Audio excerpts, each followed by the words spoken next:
کچھ رشتے اللہ تعالیٰ خود ختم کرواتا ہے تاکہ ہماری زندگی خراب نہ ہو سکے۔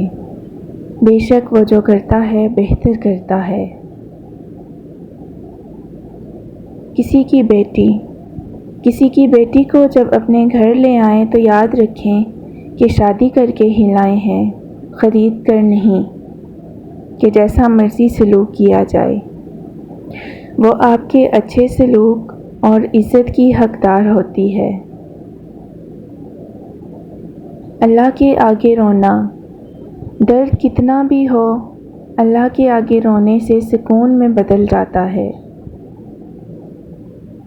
نصیب، دعائیں نصیب سے نہیں بلکہ نصیب دعاؤں سے بدلتا ہے۔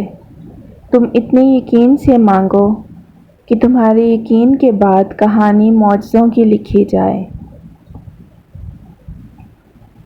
سورہ نوح ہمیں یہ بتاتی ہے کہ اللہ کی محبت کے بغیر تم زندہ نہیں رہ سکتے۔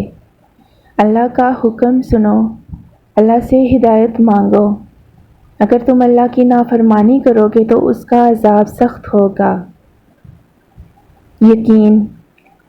اس پر یقین اتنا مضبوط کر لو کہ آج نہیں تو کل نہیں تو پرسوں وہ تمہاری ان دعاؤں پر بھی کن کہہ دے جو ناممکن نظر آتی ہیں۔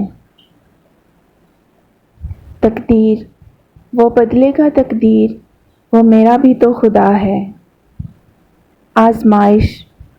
آزمائش بھی اللہ کی طرف سے تمہارے لیے یقین کا ایک امتحان ہوتا ہے۔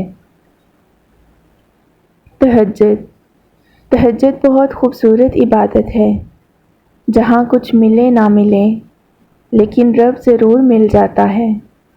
ایک سکون ہے، جب عادت ہو جائے تب بنا پڑھے سکون نہیں ملتا۔ چین، اللہ کو پاؤ گے تو چین پاؤ گے ورنہ تڑپتے رہ جاؤ گے۔ نماز بوجھ نہیں بلکہ تمہارے بوجھ کو ہلکا کرنے کا ذریعہ ہے۔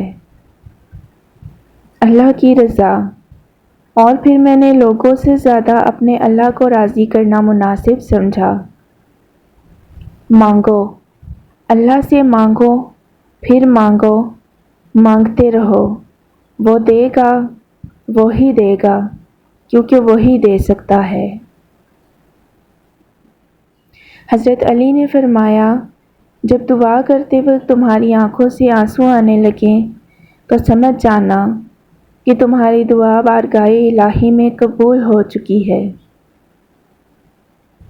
دعائیں، وہ بھیجے گا مدد، سنو تم دعائیں کرتے رہنا۔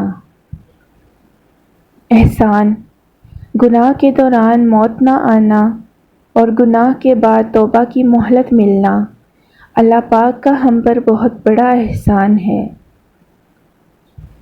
قرآن پاک پتھر دلوں کو موم کرتا ہے، ٹوٹے دلوں کو جوڑتا ہے اور بیمار دل کی شفا ہے۔ اللہ، پتہ ہے محبت کیا ہے؟ وہ سارا دن ہمارے گناہ دیکھتا رہتا ہے اور صبح اپنے ہی فرشتوں کے ہاتھوں ہمارا رزق بھیجتا ہے۔ بے شک وہی اللہ ہے۔